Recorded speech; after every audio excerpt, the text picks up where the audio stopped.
मेरे लगा होया जीपीएस बेल करके अख दे। बिस्मिल्लाहिर्रहमानिर्रहीम, welcome to my YouTube channel. उम्मीद करता हूँ सारे ठीक ठाक होंगे। तो आज की वीडियो बड़ी मज़ेदार होने जा रही है। एक दोस्त ने कमेंट किया था कि क्या दुबई से हम यूरोप जा सकते हैं, तो आज मैं आपको बताऊंगा कि दुबई से आप यूरोप जा सकते हैं या नहीं। तो वीडियो शुरू करने से पहले रिक्वेस्ट है कि चैनल को सब्सक्राइब कर दें, बेल आइकन को दबा दें और वीडियो को लाइक शेयर लाजमी करें। तो स्टार्ट करें। दुबई से यूरोप जाने के बहुत सारे तरीके हैं, लेकिन मैं आपको बताने जा रहा हूँ कि आसान तरीका कौन सा है। खैर, आसान नहीं कह सकते, ये भी काफ़ी मुश्किल है।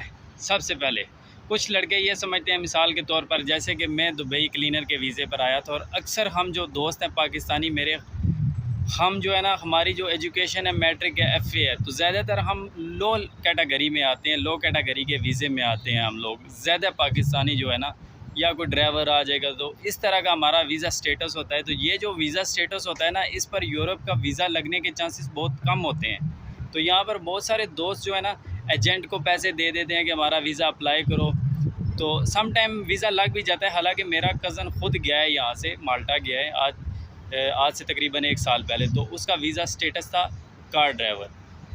तो लेकिन तब अपॉर्चुनिटी थी, माल्टा में बाइक राइडर्स की ज़रूरत थी, कार ड्राइवर्स की ज़रूरत थी, तो उसके पास 2 UAE के लाइसेंस थे। लेकिन हम लोग आते हैं, क्लीनर हो गया, वेटर हो गया, लेबर हो गया, तो ये इसमें जो है ना, यूरोप का वीज़ा लगने के चांसेस बहुत कम है।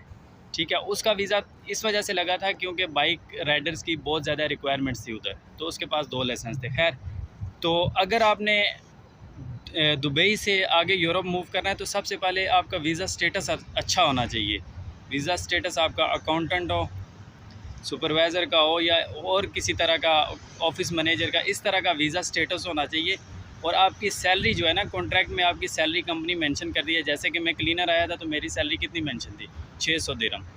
तो 600 दिरहम बहुत कम सैलरी है। मिनिमम सैलरी जो है ना, आपकी बैंक में अकाउंट भी ओपन करने के लिए मिनिमम 5000 दिरहम सैलरी चाहिए।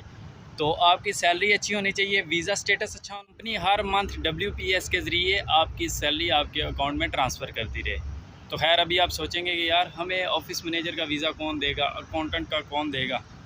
तो वाकई ये तो मुश्किल है, लेकिन जिन बंद पैसे बहुत है ना, तो वो चीज़ ये कर सकते हैं। बहुत सारी कंपनीज़ होती हैं इधर, बहुत सारे लोग होते हैं जो कि वीज़े सेल करते हैं। ठीक है, तो आप उनसे वीज़ा ले सकते हैं। यहाँ पर वीज़ा तकरीबन आपको वो 10,000 का देंगे, 11,000 का देंगे, 9,000 का देंगे। ठीक है, सैलरी आपकी मर्ज़ी के मुताबिक वो आपकी रख देंगे। ठीक है, 5,000, 6,000, 7,000, 8,000 वो सैलरी आपकी रख देंगे। तो आप उनके साथ, लेकिन फिर इसमें ख़र्चा ज़्यादा है। आपको ऐसा करना पड़ेगा, आपको वीज़ा लेना पड़ेगा, और इधर आगे आपको रूम सब कुछ आपको बर्दाश्त करना पड़ेगा 6 मंथ। और 6 मंथ कंपनी के साथ आपने ये कॉन्ट्रैक्ट करना है कि WPS के ज़रिए आपने सैलरी हमारे अकाउंट में हर मंथ डालनी है। ठीक है, तो इसमें ये होगा कि वो आपकी स्टेटमेंट बनती रहेगी। स्टेटमेंट बनने के साथ साथ आपको जो है ना, 2-3 कंट्रीज़ आपको विज़िट करनी है। जैसे जापान का वीज़ा फ्री है, बहुत जल्दी लगता है आजकल वीज़ा। जापान आप विज़िट करें 3-4 दिन का। उसके बाद किर्गिस्तान हो गया, वो 200 दिरहम का वीज़ा लगता है, स्टैम्प वीज़ा लगता है। तो 3-4 कंट्री आप विज़िट करें, 6 महीने की स्टेटमेंट हो। उसके बाद आप जो है ना, आपकी सैलरी वो देखते हैं एम्बेसी वाले। आप यूरोप की किसी कंट्री का भी वीज़ा अप्लाई करें, आपकी स्टेटमेंट अच्छी होगी, आपकी 5-6 हज़ार सैलरी जा रही है, उनको पता है कि इस बंदे की सैलरी जा रही है और ये 3-4 कंट्रीज़ घूम कर आया है। तो उसमें ये है कि फिर एम्बेसी वाले चेक करते हैं कि यार ये उधर भी गया था उस कंट्री में, तो वापस आ गया, तो वो फिर वीज़ा इजीली दे देते हैं। लेकिन एक बंदे की सैलरी नहीं है, मेरी अगर 1,000 सैलरी है कॉन्ट्रैक्ट में, WPS के ज़रिए जा रही है, तो वो ये चेक करेंगे कि यार इस बंदे के पास तो पैसे हैं नहीं, ये घूमने किधर जाएगा, ज़ाहिर बात है इसने आगे खली वली होना है। तो ये प्रोसेस है जो इजीली आप कर सकते हैं। बाकी एजेंट लोग भी इधर भेजते हैं, बहुत सारे एजेंट पोलैंड का काम कर रहे हैं, लेकिन उसमें टाइम बहुत वो मांगते हैं एजेंट। तकरीबन कहते हैं 8-9 महीने लग जाएंगे, और आपने जो है ना, पैसे किस्तों में पे करने हैं। तो उस चीज़ पर मुझे थोड़ा बिलीव नहीं है, क्योंकि कुछ बंदों का काम होता भी है, लेकिन कुछ लोगों का काम नहीं होता है। ज़्यादातर लोगों का काम नहीं होता है मेरे ख़्याल में।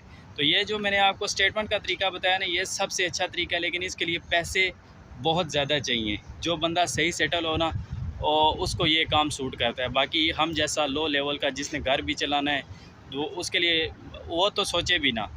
ठीक है, बाकी एजेंट के थ्रू भी लोग जाते हैं, लेकिन वो रिस्क है, वो आपके पैसे डूबने के चांसेस ज़्यादा हैं। कुछ इस तरह का तरीका है यूरोप जाने के लिए।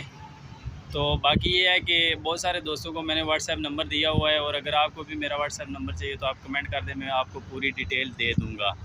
तो उम्मीद करता हूँ आपको वीडियो अच्छी लगी होगी। मैं उतनी शार्ट बात बताता हूँ जो मुझे पता होती है, ऐसे आलतू फालतू बात बताने का मकसद नहीं है, क्योंकि ऐसे बहुत सारे लोग जो है ना फिर अपना पैसा ज़ाया कर देते हैं, तो मैं किसी की बददुआएं नहीं लेना चाहता।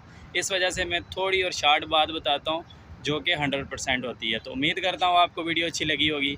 मिलते हैं नेक्स्ट वीडियो में। अल्लाह हाफिज़।